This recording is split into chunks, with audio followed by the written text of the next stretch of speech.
You got me wet. Drink.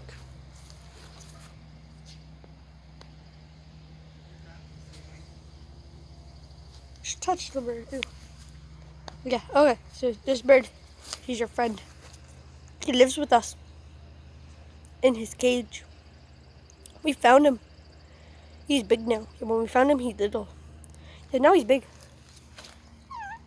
You big now? Yeah, when he gets bigger, when he gets big enough and learns how to fight, go on his own, and learns how to find food off the ground, we're gonna send him back up to his family who lives in the trees. She's a mommy, and I think he has some family too. He's a mom of some family, so. But right now, he's living with us. We let him free roam around. He's not gonna go anywhere. If he leaves, he knows he'll die because he doesn't know how to eat until he gets fed. So. He can fly. Just recently flew up into that.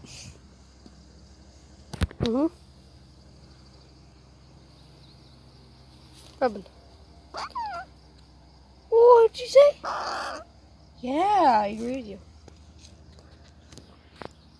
100% agree with everything you just said. Some nice water there you're drinking? Some nice water?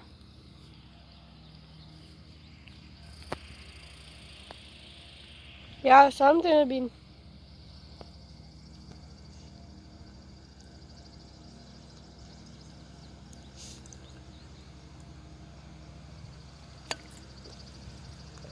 So yeah, we named it Robin. He's nice. I'll pet him with the phone. You like getting pet with the phone? I just hit it with the camera. Cute. Well, how about you stay here? I gotta go anywhere. Bye.